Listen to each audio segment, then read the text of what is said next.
déshabillé, encerclé par des policiers et laissé à bout de souffle, étouffé alors qu'il était menotté, claqué contre le béton lors d'un contrôle routier, de la torture de 20 minutes infligée à Robert Brooks à l'embuscade brutale tendue à Jared Hobbs, en passant par la souffrance silencieuse de Kalief Browder en isolement cellulaire, ces moments n'étaient pas seulement cruels, il s'agissait d'exécutions perpétrées là où aucune caméra n'était censée révéler la vérité. Robert Brooks. Le 9 décembre 2024, la réalité brutale de la violence carcérale a été filmée dans ses détails horribles par une caméra corporelle, choquant la nation et forçant à remettre en question le système pénitentiaire new-yorkais. Robert Brooks, un détenu noir de 43 ans, purgeant une peine de 12 ans pour agression au premier degré, était sur le point d'être victime de ce qui ne peut être décrit que comme une exécution sanctionnée par l'État, déguisée en incident avec usage de la force, au centre correctionnel de Marcy. Les images de la caméra corporelle, obtenues par la suite par les enquêteurs, allaient révéler l'horreur réelle de ce qui s'était passé dans cette salle d'examen médical stérile. Les événements se sont déroulés avec une brutalité méthodique qui défie l'entendement. Pendant environ 20 minutes agonisantes, Brooks est resté menotté et impuissant sur une table d'examen médical, tandis que les agents pénitentiaires se livraient à une agression sauvage sur son corps sans défense. Les images montrent les agents le frappant à plusieurs reprises, leurs poings s'abattant sur sa tête et son torse avec des bruits sourds, écœurants. Ils lui ont donné des coups de pied avec leurs bottes, lui infligeant des blessures dévastatrices et, plus effrayant encore, ils l'ont étranglé alors qu'il était complètement immobilisé et incapable de se défendre. On ne saurait trop insister sur le caractère systématique de cette agression. Il ne s'agissait pas d'un moment de panique ou d'une décision prise à la hâte qui a mal tourné, mais d'une séance de torture prolongée et délibérée menée par plusieurs professionnels qualifiés qui avaient prêté serment de maintenir l'ordre et la sécurité. Le fait que cela se soit produit dans une unité médicale, où Brooks aurait dû se sentir le plus protégé, ajoute une dimension supplémentaire à la trahison institutionnelle. L'agression a commencé à l'extérieur de la zone de l'Arsenal, où Brooks a d'abord été attaqué par des agents, dont Christopher Walrath, Nicholas Kiefer, Nicholas Anzalone et Robert Kessler. Les violences se sont ensuite poursuivies pendant le transfert de Brooks vers l'unité médicale, où la partie la plus brutale de l'agression allait avoir lieu. Les agents savaient qu'ils étaient tenus de signaler leur recours à la force, mais ils ont choisi de mentir sur ce qui s'était passé. Il ne s'agissait pas simplement d'un recours excessif à la force dans le feu de l'action, mais d'une conspiration coordonnée visant à dissimuler ce qui s'apparentait à un meurtre. Brooks est décédé le lendemain à l'hôpital, son corps n'ayant pas pu se remettre du traumatisme massif. La gouverneure Kathy Hochul a ordonné le licenciement de 14 membres du personnel et 6 gardiens ont été inculpés pour meurtre au 2e degré. Christopher Walrath a plaidé coupable d'homicide involontaire au 1er degré et risque 15 ans de prison. À suivre, pour de simples infractions au code de la route et possession de drogue, un détenu noir a été victime d'un passage à tabac si violent qu'il a brisé toute croyance selon laquelle les délits mineurs offrent une protection derrière les barreaux. Cet homme était Jared Hobbs. L'incident s'est produit le 3 septembre 2022, mais il faudra des années pour que l'ampleur de la brutalité soit révélée au grand public. Ce retard dans la mise en cause des responsabilités fait lui-même partie de la tragédie. Combien d'incidents similaires se produisent chaque jour dans les prisons américaines, cachés au regard du public par les murs des institutions et une culture du silence qui protège les auteurs, tout en abandonnant les victimes. Les images de vidéosurveillance qui ont finalement été rendues publiques ont révélé une brutalité institutionnelle qui défie l'entendement. 5 adjoints du shérif se sont précipités dans la cellule de Hobbs comme une meute de loups fondant sur leur proie, leurs mouvements coordonnés et déterminés suggérant qu'il ne s'agissait pas de leur première intervention de ce type. La vidéo les montre en train de frapper Hobbs à plusieurs reprises, à la tête et au cou, des parties du corps où un seul coup peut causer des dommages catastrophiques, sans parler des coups répétés qui ont suivi. Les agents ne se sont pas contentés de coups de poing.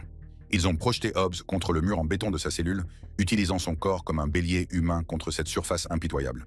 Le bruit de la chair et des os heurtant le béton a résonné dans le bloc cellulaire, mais personne n'est intervenu pour mettre fin à l'agression. Les agents impliqués avaient des niveaux d'expérience variés. Braxton Massey travaillait dans le département depuis seulement 6 mois, Mason Garrick depuis 18 mois et Ryan Beagle depuis 3 ans. Cette diversité dans l'ancienneté suggère que la culture de la violence ne se limitait pas aux agents chevronnés, mais avait également contaminé les nouveaux membres des forces de l'ordre. Le fait qu'un novice de 6 mois se soit senti habilité à participer à une telle brutalité témoigne d'une défaillance systémique dans la formation et la culture institutionnelle. En 2025, un adjoint, Ryan Beagle, a été condamné à 16 mois de prison fédérale pour avoir violé les droits de Hobbs. Si cette condamnation représentait une certaine forme de justice, la relative légèreté de la peine a mis en évidence les difficultés persistantes à tenir les forces de l'ordre responsables de leurs actes. Les accusations portées contre Hobbs pour coups et blessures et obstructions ont été rejetées, ce qui soulève des questions quant à savoir si ces accusations ont été fabriquées de toutes pièces pour justifier les actions des agents. Malheureusement, Hobbs n'est pas le seul à avoir subi ce type de brutalité.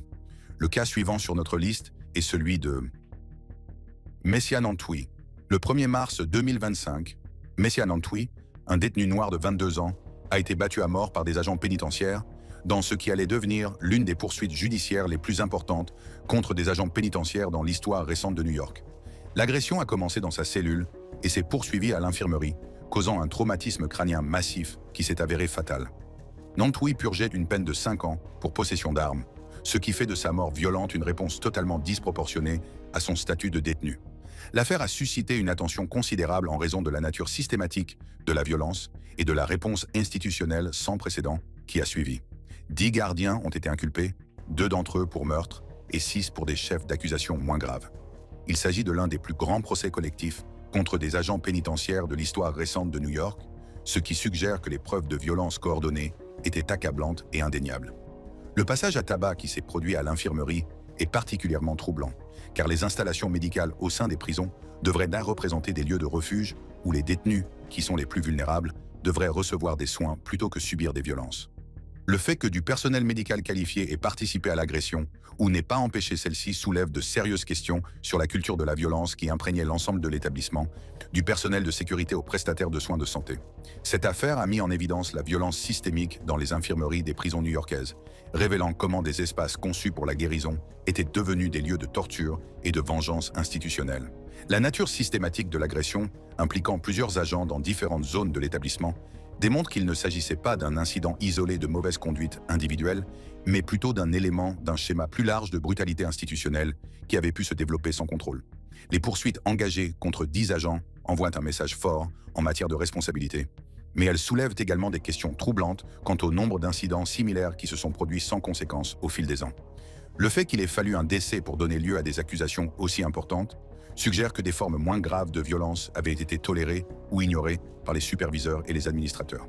L'affaire Nantwi a été le catalyseur d'un débat plus large sur la réforme pénitentiaire et la responsabilité des agents au sein du système correctionnel de New York, soulignant la nécessité urgente de changements systémiques, notamment la mise en place d'un contrôle indépendant, de caméras corporelles et d'une transformation culturelle afin d'éviter que de telles tragédies ne se reproduisent à l'avenir. À suivre. Kalief Browder. Kalief n'avait que 16 ans lorsque sa vie a pris un tournant dévastateur le 15 mai 2010. Lorsqu'un simple trajet à pied pour rentrer chez lui après une fête s'est transformé en un cauchemar de 3 ans qui a fini par détruire sa santé mentale et lui coûter la vie. Lui et un ami ont été arrêtés par la police à la suite d'un appel au 911 signalant le vol d'un sac à dos, l'accusateur, Roberto Bautista, fournissant un témoignage incohérent qui aurait dû immédiatement susciter des doutes quant à la fiabilité de l'allégation. Affirmant initialement que le vol avait eu lieu cette nuit-là, Bautista a ensuite changé sa version des faits pour dire qu'il s'était produit 2 semaines plus tôt. Bien qu'aucun sac à dos n'ait été trouvé sur Browder et que sa famille n'ait pas les moyens de payer la caution de $3 000, il a été envoyé à Rikers Island, où une précédente violation de sa liberté conditionnelle signifiait qu'il serait détenu sans possibilité de libération. Au cours de ces 3 années passées à Rikers, 2010 à 2013, Browder a subi de graves abus, dont la plupart ont été méticuleusement documentés par des images de vidéosurveillance qui ont ensuite choqué la nation. Les images de vidéosurveillance obtenues par le New Yorker montrent un agent pénitentiaire jetant au sol M. Browder menotté en septembre 2012 alors qu'il l'escortait vers les douches. Le caractère désinvolte de cette violence était peut-être le plus troublant. Il ne s'agissait pas d'un moment de forte tension, mais plutôt d'une escorte de routine qui a tourné à la violence sans raison apparente. L'avocat de Browder, Paul Prestia, a déclaré que l'agent avait falsifié un rapport affirmant que Browder avait tenté de s'enfuir, alors qu'en réalité, l'agent l'avait menacé plus tôt dans la journée. Ce mensonge constituait non seulement une agression, mais aussi un parjure et une violation des droits civils. Pourtant, étonnamment, aucune mesure disciplinaire n'a été prise à l'encontre de l'agent, ce qui démontre la culture d'impunité qui protège les gardiens violents, tout en abandonnant leurs victimes. Browder a également été battu par des détenus, notamment lors d'une agression collective filmée. Le plus dévastateur a été ses 700 jours d'isolement cellulaire, soit environ 2 ans, souvent pour des infractions mineures ou non prouvées. Il a décrit avoir été affamé par des gardiens qui lui refusaient des repas à titre de punition, vivant dans des conditions qui seraient considérées comme inhumaines pour des animaux. Cet isolement prolongé lui a causé un grave traumatisme psychologique qui l'a conduit à plusieurs tentatives de suicide pendant son incarcération. Tout au long de cette épreuve, Browder a maintenu son innocence, refusant tout accord avec le procureur car il estimait qu'il était injuste d'accepter la culpabilité d'un crime qu'il n'avait pas commis. Après 33 mois et 31 comparutions devant le tribunal, les charges ont été abandonnées en mai 2013 faute de preuves. Le 6 juin 2015, à l'âge de 22 ans, Browder s'est donné la mort. En 2019, la ville de New York a conclu un accord à hauteur de 3,3 millions de dollars avec la famille de Browder dans le cadre d'un procès civil. Pourtant, personne n'a jamais été tenu personnellement responsable des tourments et de la mort qu'il a subis. Si l'accord a reconnu le préjudice en termes financiers, il n'a jamais pu lui rendre la vie ni réparer les profondes blessures laissées à ses proches.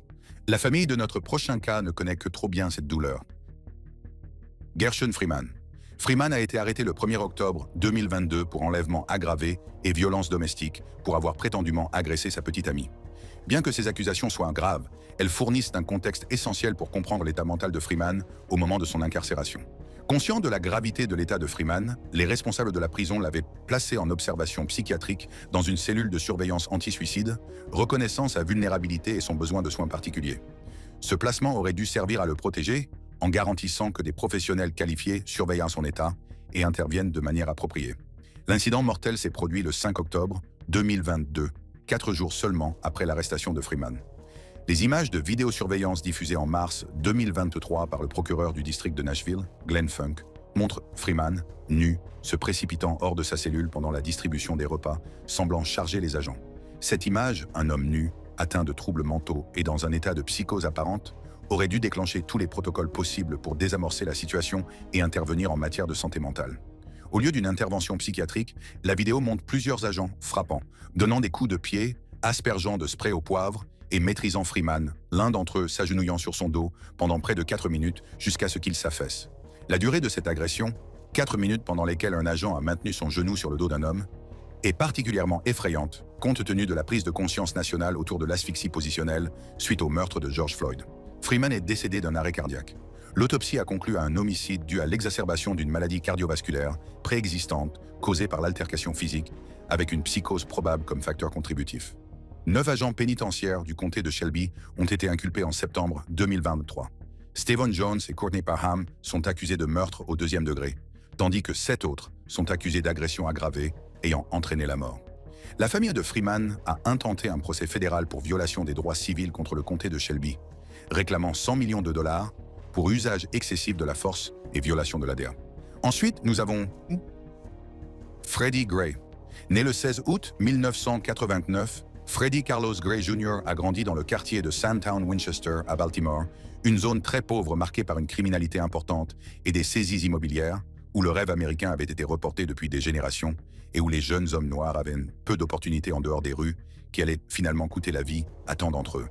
Les premières années de la vie de Gray ont été marquées par le type de désavantage systémique qui afflige les communautés les plus vulnérables des États-Unis. Il a été exposé à la peinture au plomb dans la maison de son enfance, ce qui a entraîné des problèmes médicaux, comportementaux et scolaires. Ce détail met en évidence la façon dont le racisme environnemental crée des effets en cascade qui suivent les individus tout au long de leur vie. Gray a été diagnostiqué avec un trouble déficitaire de l'attention avec hyperactivité, a suivi des cours d'éducation spécialisés et a abandonné ses études secondaires en 3e. Il avait un casier judiciaire avec 18 arrestations antérieures, principalement pour des infractions liées à la drogue, des faits souvent utilisés pour justifier son traitement, mais qui illustrent en réalité les défaillances du système. Le 12 avril 2015, vers 8h39, Gray se tenait à un coin de rue près de Gilmore Homes, lorsqu'il a croisé le regard du lieutenant Brian Rice, un agent en uniforme qui patrouillait à vélo. Ce qui s'est passé ensuite a déclenché l'une des affaires les plus importantes du 21e siècle en matière de droits civiques. Gray s'est enfui en voyant les agents, ce qui a incité Rice, ainsi que les agents Garrett Miller et Edward Nero, à le poursuivre et à l'appréhender. Gray a été arrêté pour possession présumée d'un couteau à cran d'arrêt illégal, bien que la procureure générale Marilyn Mosby ait déclaré par la suite que le couteau était un couteau à ressort légal, ce qui a invalidé le motif probable de l'arrestation. Ce détail est crucial car il signifie que toute la chaîne d'événements a été déclenchée par une arrestation illégale. Gray a été placé sans être attaché dans un fourgon de police conduit par l'agent Cesar Goodson, ce qui lui a causé une grave lésion de la moelle épinière cervicale. Le médecin légiste a conclu à un homicide, invoquant le fait que les agents n'avaient pas attaché Gray avec une ceinture de sécurité et ne lui avaient pas fourni de soins médicaux en temps opportun. Il est décédé le 19 avril 2015. 6 agents ont été inculpés, mais tous ont été acquittés ou ont vu les charges retenues contre eux abandonnées.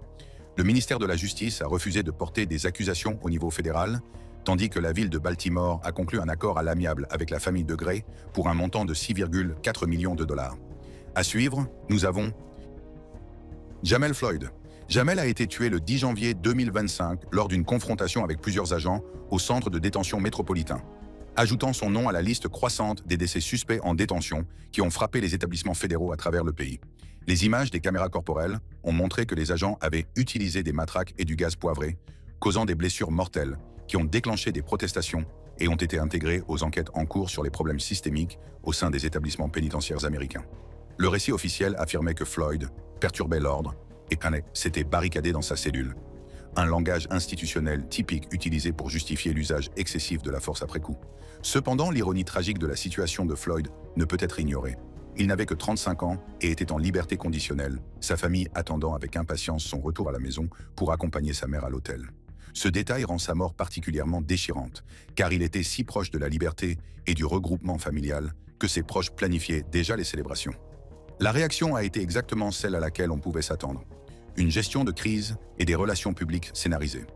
Le Bureau fédéral des prisons a publié la déclaration habituelle, affirmant qu'il ne pouvait pas divulguer de détails en raison d'une enquête en cours, mais soulignant son engagement en faveur de la sécurité des détenus. En réalité, cela ressemblait au même discours creux que d'habitude. Et honnêtement, c'était frustrant à entendre. Floyd est mort au sein du Metropolitan Detention Center, un établissement fédéral déjà connu pour sa longue liste de décès de détenus et d'allégations d'abus, malgré des années de promesses d'assainissement. Ce qui rend sa mort encore plus difficile à accepter, c'est le moment où elle est survenue. Il ne lui restait que quelques mois avant d'être libéré et de retrouver sa famille. On ne peut s'empêcher de se demander, des tactiques appropriées de désescalade ont-elles même été essayées? Ou les agents sont-ils allés trop loin avec quelqu'un qui ne représentait clairement pas une menace sérieuse? Son cas s'est rapidement ajouté à la vague de protestations contre les décès en détention, les militants exigeant des réponses et réclamant la libération d'autres détenus enfermés dans des conditions qu'ils qualifient d'inhumaines. Mais le plus déchirant est le chagrin de sa mère. Elle ne se préparait pas pour des funérailles, elle se préparait à accueillir son fils à la maison. Au lieu de cela, elle l'a perdu pour toujours. La mort de Floyd est venue s'ajouter à la liste croissante des tragédies survenues dans les prisons fédérales, alors même que le système affirmait vouloir changer. Le détenu suivant est mort à cause d'une soi-disant erreur, un mot qui ne devrait jamais faire partie d'une histoire qui se termine par la mort. Quan Franklin. Le 15 octobre 2024, lors de ce qui devait être une extraction de cellules de routine à la prison de Sing Sing, tristement célèbre pour ses près de 200 ans d'histoire, un détenu a été tué après avoir été soumis à une violence brutale, notamment des coups infligés par des agents pénitentiaires. Cet incident, qui fait actuellement l'objet d'une enquête du bureau du procureur général de New York, a soulevé de sérieuses inquiétudes quant à l'usage excessif de la force et aux fautes professionnelles des agents au sein de l'une des institutions les plus tristement célèbres des États-Unis. Ce détenu s'appelait Quan Franklin. Sing Sing est une prison de haute sécurité avec une longue histoire, en activité depuis 1826 et accueillant environ 1500 détenus dans des conditions qui font l'objet de critiques et d'efforts de réforme constants. L'établissement a été régulièrement critiqué pour ses conditions difficiles et ses problèmes systémiques, notamment des soins de santé inadéquats, des fautes professionnelles du personnel et une culture de la violence qui semble persister malgré des décennies de surveillance et de tentatives d'intervention. Un rapport de surveillance complet, publié en 2022 par la Correctional Association of New York, a mis en évidence de nombreux problèmes graves, notamment la mauvaise qualité des soins de santé, le manque de produits d'hygiène de base et l'inefficacité des procédures de réclamation, qui exposèrent les détenus à des abus et à la négligence. Ces défaillances systémiques ont créé un environnement propice à la violence, sans que les responsables de la sécurité ne soient tenus de rendre des comptes.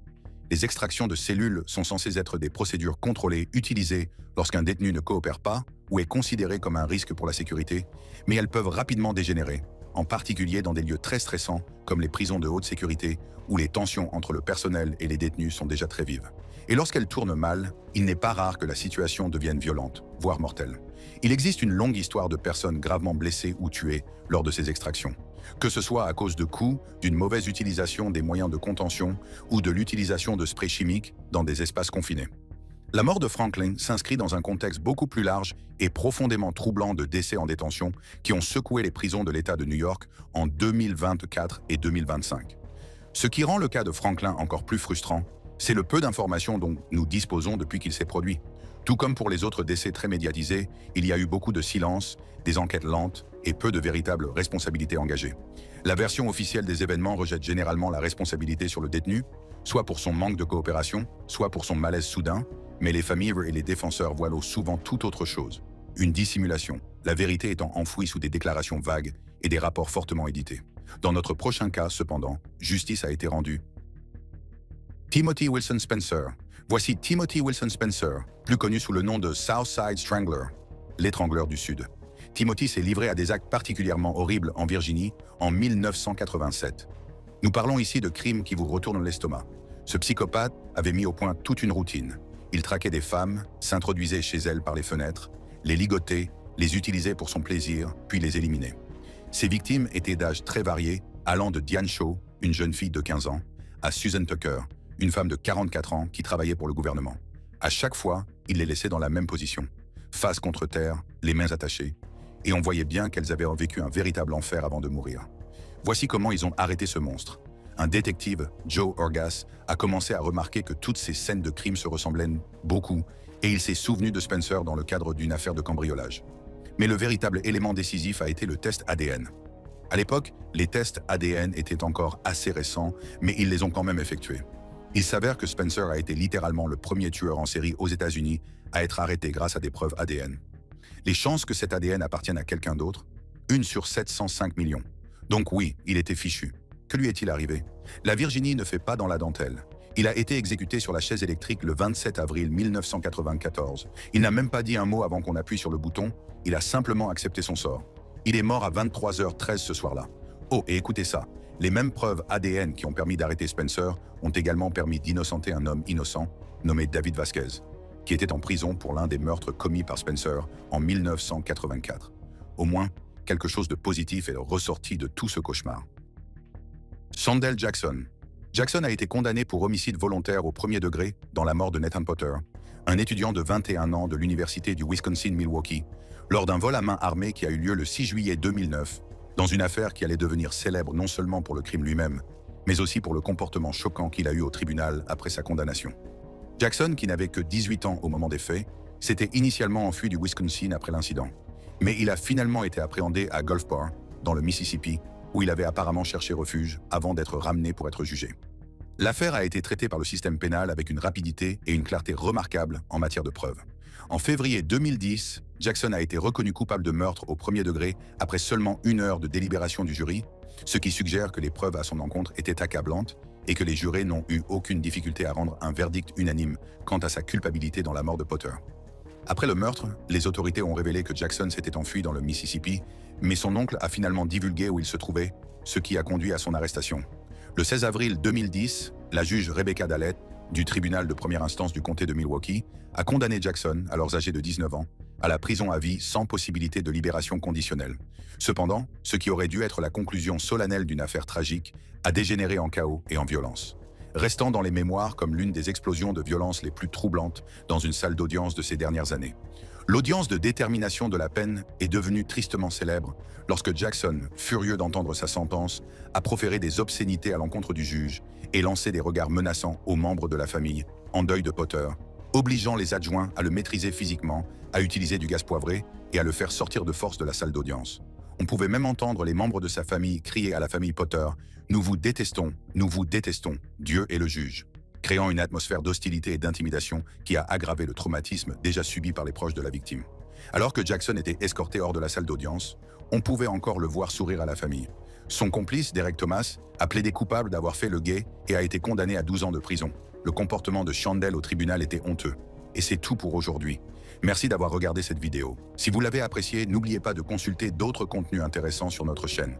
Prenez soin de vous et à bientôt pour une nouvelle vidéo.